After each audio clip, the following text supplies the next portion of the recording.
साथियों नमस्कार, मैं वीरेंद्र सिंह रावत। कई महीने पहले मैंने वीडियोस बनाए थे जिनमें मैंने फेमिनिज़्म की जो विशेषताएं हैं उन पर बात की थी और कुछ वीडियोस में मैंने फेमिनिज़्म के प्रकारों पर बात की थी। उनके स्क्रीनशॉट्स आपकी स्क्रीन पर दिखाई दे रहे होंगे। आज मैं जिस विषय पर बात करने जा रहा हूं वह स्त्रीवाद से ही संबंधित है, फेमिनिज़्म से संबंधित है, नारीवाद से संबंधित है, लेकिन यह एक विशेष प्रकार के नारीवाद की बात करता है और यह एक किस्म से शुद्ध रूप से भारतीय किस्म का नारीवाद है। यह जो सोशलिस्ट फेमिनिज़्म है या उदारवादी नारीवाद है उस तरह का नहीं है। इसकी कुछ खासियत है और ये खासियत जो भारतीय संस्कृति है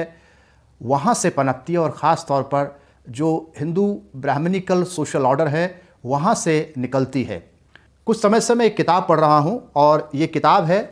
जिसका शीर्षक है दलित स्त्रीवाद। इस किताब में ये आर्गू किया गया है, ये बताया गया है कि जो सामान्य किस्म का स्त्रीवाद है वह दलित स्त्रियों के जो सवाल हैं, उनके कंसर्न्स हैं, उनको अपने में समेटता नहीं है, उसमें शामिल नहीं करता है, उनसे बच के निकलता है। इसमें यह आर्गू किया गया है कि दलित स्त्रीवाद है और उसकी दूसरे किस्म के जो स्त्रीवाद हैं जिन्हें इन्होंने गैर दलित स्त्रीवाद कहा है भारत में, उसमें और दलित स्त्रीवाद में क्या फ़र्क है। तो इस किताब की जो भूमिका है उसमें 5 विशेषताएं बताई गई हैं दलित स्त्रीवाद की, जिसके आधार पर इस पूरी किताब में यह तर्क करने की कोशिश की गई है कि दलित स्त्रीवाद नाम का जो कॉन्सेप्ट है वो वाजिब है, क्योंकि अन्य किस्म के जो स्त्रीवाद हैं, गैर दलित स्त्रीवाद हैं भारत में, वह जो दलित स्त्री है उसके कंसर्न्स को, उनकी चिंताओं को, उसके ऑपरेशन को अपने में समेटता नहीं है। आइए समझते हैं कि इस किताब में दलित स्त्रीवाद की कौन सी 5 विशेषताएं बताई गई हैं जिसके आधार पर वह इसके होने को जस्टिफाई कर रहे हैं। सबसे पहली बात जो ये आइडेंटिफाई कर रहे हैं वो कह रहे हैं कि जो गैर दलित स्त्रीवाद है उसमें परिवार के ढांचे पर एक हमला दिखाई देता है और वह हमला काफ़ी तगड़ा है और काफ़ी क्रूर किस्म का हमला भी इसे कहा है इन्होंने। लेकिन वो कह रहे हैं कि जो दलित स्त्रीवाद है उसमें परिवार के ढांचे पर इतने क्रूर तरीके का हमला, इतना बड़ा हमला नहीं दिखाई देता है। उसकी 2 वजह हैं। एक तो वजह यह है कि भारत में जाति के आधार पर स्त्री और पुरुष दोनों ही प्रताड़ित हैं। यहाँ केवल स्त्री प्रताड़ित नहीं है बल्कि जातीय व्यवस्था में, ब्राह्मणिकल सोशल ऑर्डर में स्त्री और पुरुष, दलित स्त्री और दलित पुरुष दोनों ही प्रताड़ित हैं। इस वजह से हिंसा के शिकार दोनों हैं और इस वजह से उन्हें केवल स्त्री और पुरुष उनके आपस के संघर्ष में नहीं उलझना है, बल्कि उन्हें जाति नाम की जो व्यवस्था है उससे पहले उलझना है, उससे पहले टक्कर लेनी है, तब जा कर के पुरुषों से या परिवार से टक्कर लेनी है। दूसरी तर्क वो ये दे रहे हैं कि ये बात सही है कि परिवार के ढांचे के भीतर दलित स्त्री भी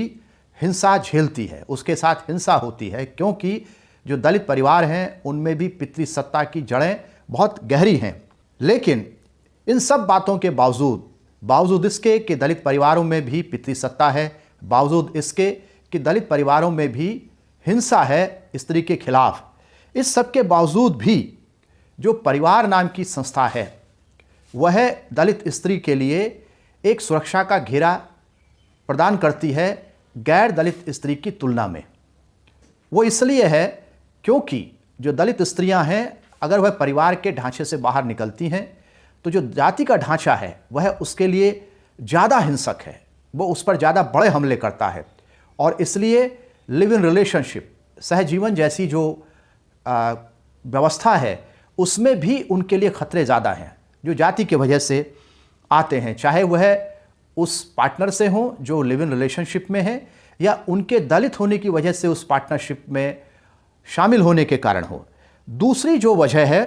वो बता रहे हैं कि क्यों जो दलित स्त्रीवाद है वह एक वाजिब कंसेप्ट है।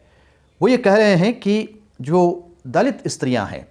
दलित स्त्रीवाद है, उसका वैश्विक स्तर पर भी और जो स्थानीय स्तर पर दलितों के और स्त्रियों के मुद्दे हैं उनके साथ उसका जुड़ाव रहा है। गैर दलित स्त्रीवाद का जहां वैश्विक स्तर पर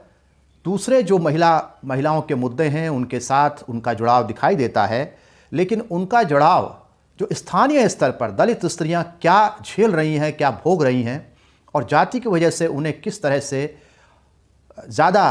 प्रताड़ित होना पड़ता है, और जब जाति और जेंडर दोनों मिल जाते हैं तो उन पर प्रताड़नाएं बढ़ जाती हैं, इससे जो गैर दलित स्त्रीवाद है भारत का वो विमुख रहा है। उसने इन मुद्दों को ज़्यादा गहराई से नहीं उठाया है। जो दलित स्त्रीवाद है वह अपने दर्शन में लोकतांत्रिक गुण जैसे समानता, स्वतंत्रता और बंधुत्व, बहनापा उसको समाहित किए हुए है, जबकि ये जो फ्रेटर्निटी का आइडिया है कि महिलाओं और महिलाओं के बीच में बहनापा हो, वह गैर दलित स्त्रियों और दलित स्त्रियों में जाति के कारण नहीं दिखाई देता है। ऐसी घटनाएं हमको बहुत सुनाई देती है जब दलित स्त्री के साथ कोई उत्पीड़न होता है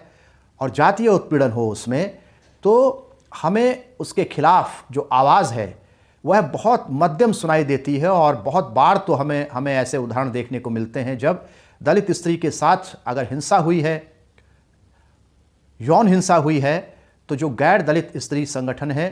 वह या तो खामोश रहते हैं या उनकी आवाज़ें बहुत धीमी सुनाई देती हैं, और गैर दलित स्त्रियां जो किसी संगठन का हिस्सा नहीं हैं वह इन पर मुखर नहीं होती हैं। वह एक किस्म से इन घटनाओं को लेकर के या तो उनकी मौन सहमति होती है या फिर वो इन तमाम घटनाओं से बेहद उदासीन रहती हैं। तीसरी खासियत जो दलित स्त्रीवाद की इस किताब में बताई गई है वह ये बताती है कि दलित जो स्त्रीवाद है वह बिना किसी भेदभाव के और पूर्वाग्रह के उन तमाम स्त्रियों को और विचारकों को जिन्होंने महिलाओं की मुक्ति के लिए काम किया है उन्हें अपने प्रेरणा स्रोत के रूप में सामने रखती हैं, चाहे वो स्त्री हों, चाहे पुरुष हों, चाहे वो दलित हों और चाहे वह गैर दलित स्त्री और पुरुष हों, जिन्होंने भी स्त्री की मुक्ति के लिए आवाज़ उठाई, काम किया, उन सबको उन्होंने अपने प्रेरणा स्रोत के रूप में माना है। उदाहरण के लिए बुद्ध हुए या बुद्धकालीन थेरियाँ हुई, सावित्रीबाई और ज्योतिबा फूले हुए, पेरियार, छत्रपति साहू जी महाराज, डॉक्टर अंबेडकर, रमाबाई, ताराबाई शिंदे, फातिमा शेख, जाईबाई चौधरी, पंडिता रमाबाई, राजकुमारी अमृत कौर और दुर्गाबाई देशमुख, ये ऐसे कुछ नाम इन्होंने गिनाए हैं जो है दलित और गैर दलित दोनों तरह के समुदायों से आते हैं। लेकिन इनका कहना यह है कि जो दलित नारीवाद है उन्होंने इन तमाम लोगों को अपने प्रेरणा स्रोत के रूप में सामने रखा है। दलित स्त्रीवाद की जो चौथी विशेषता वो बता रही हैं वो ये बता रही हैं कि दलित जो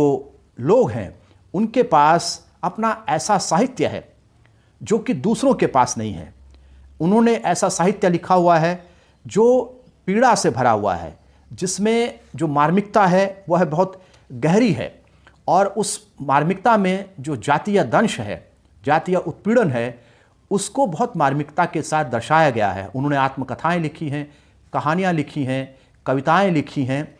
जिनमें उनका ये जो दर्द है जाति की वजह से वह उभर के आता है। गैर दलित महिलाओं ने भी साहित्य लिखे, लेकिन उनके साहित्य में ये दर्द नहीं होता है। उनके साहित्य में पितृसत्ता का दर्द हो सकता है, इस बात का दर्द हो सकता है कि उन्हें पढ़ने नहीं दिया गया, उन्हें कमाने नहीं दिया गया।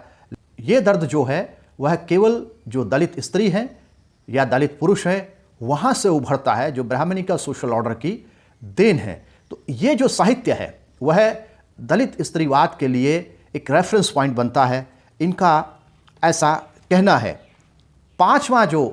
बिंदु है, पांचवी विशेषता जिसके आधार पर ये तर्क दे रहे हैं कि जो दलित स्त्रीवाद है वह एक वाजिब संकल्पना है, वो ये कह रहे हैं कि जो गैर दलित स्त्रीवाद है भारत में, उन्होंने बार बार वर्ग की बात की, बार बार उन्होंने सीधे जनरलाइज्ड फॉर्म में पितृसत्ता की बात की, लेकिन वो जाति की बात नहीं कर रहे हैं। वह धर्म आधारित जो पितृसत्ता है उसकी भी बात नहीं कर रहे हैं, उसकी बात वह कम कर रही हैं। धर्म आधारित पितृसत्ता की बात तो उनका कहना यह है कि वो फिर भी कुछ कुछ कर लेते हैं, लेकिन जाति आधारित पितृसत्ता की बात पर वह उतनी गंभीरता के साथ और उतने विस्तार के साथ बात नहीं करती हैं जितनी जो है करने के लायक ये जातीय जो हिंसा है वो होती है। तो ये 5 विशेषताएं हैं जिनके आधार पर ये किताब यह आर्गू कर रही है कि दलित स्त्रीवाद नाम की जो संकल्पना है वह एक वाजिब संकल्पना है, और इन 5 विशेषताओं की वजह से वो ये मान रहे हैं कि जो गैर दलित स्त्रीवाद है वह दलित स्त्रीवाद से फ़र्क किस्म का है। आज के वीडियो में इतना ही। अगर आपको ये वीडियो पसंद आता है तो मेरी आपसे रिक्वेस्ट है कि इसे लाइक, शेयर और सब्सक्राइब करें। एक घंटी जैसी आकृति होगी उसे दबाएं ताकि अगला वीडियो आने पर आपको उसका नोटिफिकेशन मिल जाए। मिलते हैं अगले वीडियो में, तब तक के लिए नमस्कार।